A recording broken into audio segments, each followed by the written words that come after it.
Hey there, welcome back to Leah's Leaves. How you doing? Today's March 4th and I'm going to be planting some carrots in a 3-gallon bucket and I'd like you to come along with me. First thing we're going to do is put the kettle on so that I have some boiling water to add to the potting mix to make sure that fungus gnat eggs and other pests are killed before I plant these little carrots in them. You know, I'm always excited to look at seeds. And today I got the last seeds of the season. This is an order from Hand Me Down Farms. Red Ursa kale, some brown crowder beans. These are cowpeas and they're discontinued on their site. So I bought a pack before they went away. Some small sugar pumpkin for up at my mom's property. And this little baby right here, a crazy carrot mix that has the whole rainbow of colors. So here's what we're planting today. We're going to put 1/3 of the bucket will be crazy carrot mix, or maybe half. They're really interesting, so I may go ahead and plant more. We're going to do a few of the Long Rouge Sang carrots from Baker Creek, and these ones I'm going to grow in succession, so today's crop will be small, but there will be more as the season goes on. I'll grow these in a bucket today, but more carrots will also grow out in my raised bed. And then from Seed Savers Exchange, some red cord Chantenay. The bucket already has some holes drilled in it at the bottom, and we'll give it a rinse and a washing out. And then on the bottom, I'm going to be putting some mulch and just organic matter to fill up the bottom of the bucket. And that's because it's a pretty tall bucket, and the carrots that I'm growing are all going to be no more than 7 inches long. Most of them are going to be like 5 to 6 inches. So 7 inches is down to sort of above the barcode here. And so I can fill from, I'll just say the top of the barcode all the way to the bottom with other materials, so I don't have to spend extra potting mix. Okay, so I've added about 3.5 to 4 inches of mulch at the bottom. This is free shredded hardwood mulch that I can get from my local landfill. You could also fill this with twigs and leaves, compost even.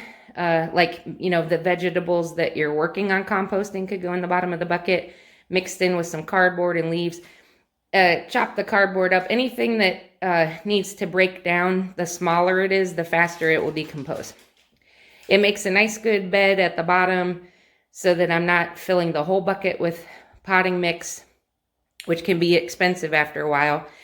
It also provides really good drainage at the bottom because there's a lot more air in that lower layer and plenty of room for the water to drain through.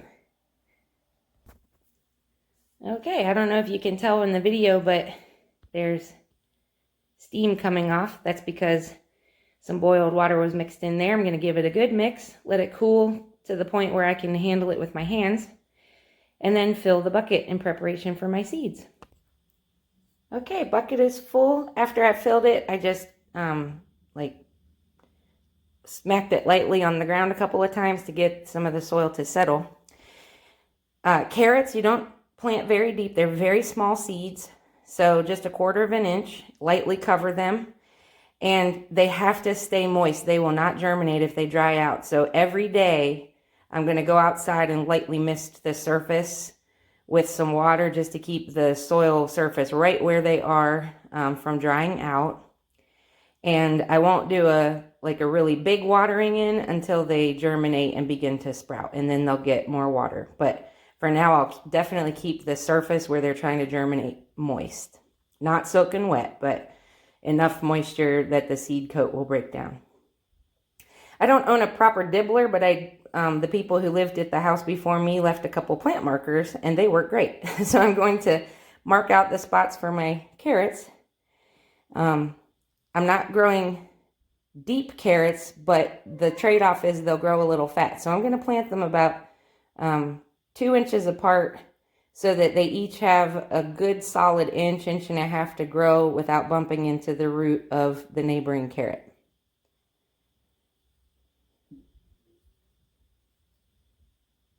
You can see I'm not going very deep at all. The carrot seeds are small and the carrot plants only need a couple of inches between.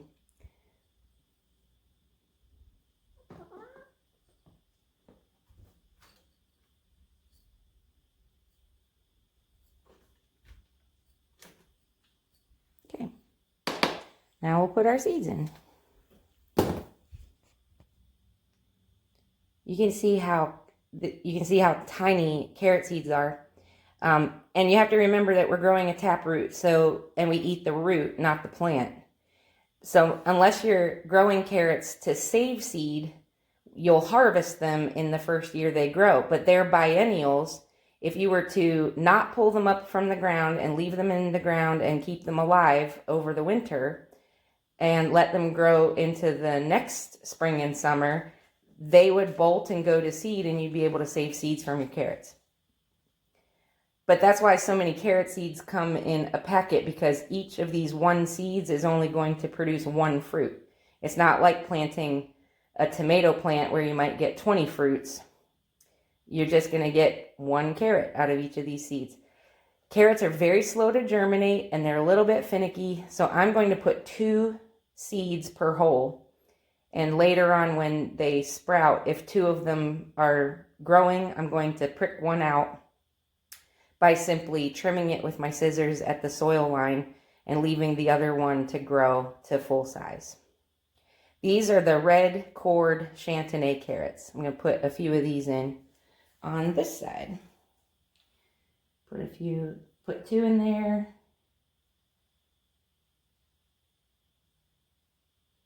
I missed my hole.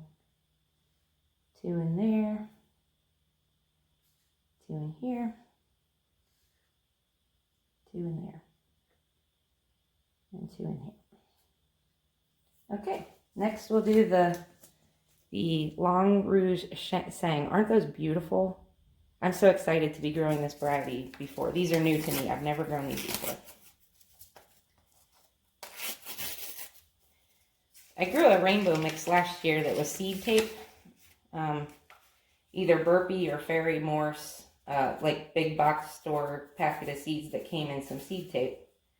And they took forever to germinate, but when they finally did, they were very good and very delicious. Plus, I like colorful food. Okay, so these are the the Long Rouge Sang. Plant a couple of those here. Here. Tell me what kind of carrots you're growing this year, if any. Have you ever had problems growing carrots? What did you try and what worked, what didn't work? Because they are a little fussy. All right, I'm going to get this crazy mix from Hand Me Down Farms. These will fill out the entire other half of the container. If I can get the seed packet open. Here we go. And the beauty of packets like this is, especially if you're like me and you like surprises, you have no idea what colors each of these are going to be. Put a couple there. Here, we'll go on the outside first. Oh, that one flew off on its own. There we go. Now the inside. Okay. There's a hole in there. I may or may not have gotten enough in there, but that's okay. Carrot crops, they take about 2 months to develop, I guess. They can take up to like 18 to 21 days to sprout, so they do take forever. The red core Chantenay take 70 days, but they're a fatter carrot, and that's okay.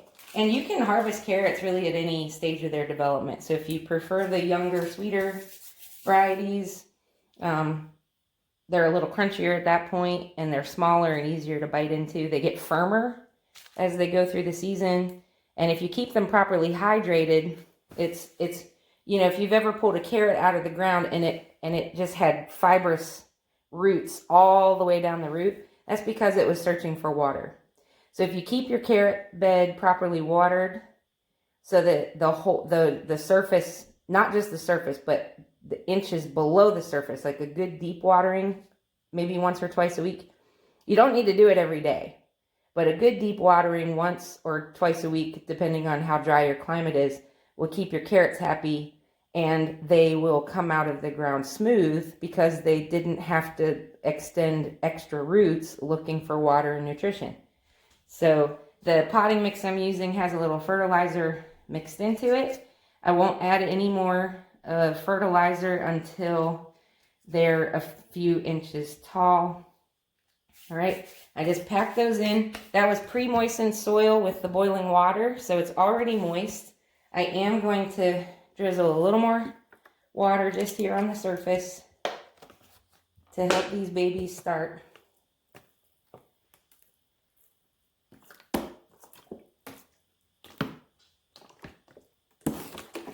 And then the last thing I'm going to do is I'm going to put a piece of cardboard on here and put a weight on it and give these seeds, you know, I'm going to check them every day, make sure that the soil hasn't dried out. I want to keep that moist, but I'm going to cover them and give them some darkness and some weight.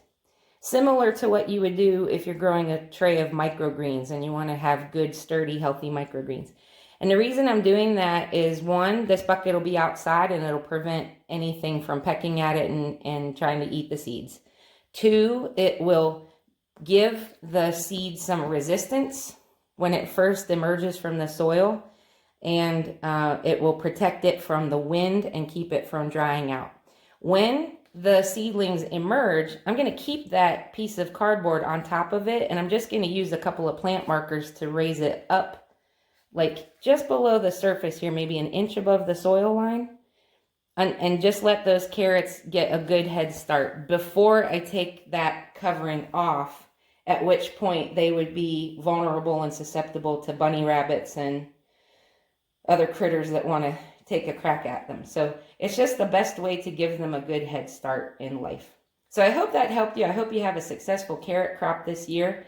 I will update a video of progress as the season goes on and share a harvest video with you and show you how they did in these buckets. Buckets are a terrific way to grow carrots, especially if you're in soil like mine. I have good rich soil in ground, but it's not very deep. I have a bedrock underneath it, or clay. So if you live in hard compacted soil that's hard for root vegetables like carrots, parsnips, and turnips to get into, then buckets are a good way to go because you can control how loose the soil is. You can make sure that you're using good aeration. You can always add things like vermiculite and perlite to it to keep it aerated and hold its moisture. Carrots need moisture and they need loose soil so that they can grow a good long straight taproot. And they need soil that's free from large objects like rocks.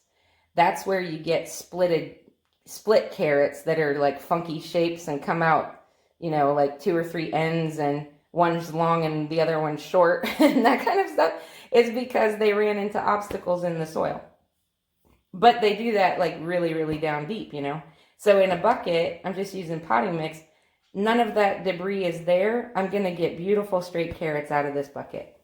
I'm learning a lot. I'm sharing it here, and I hope you'll come grow with me. Thanks for tuning in today. Bye.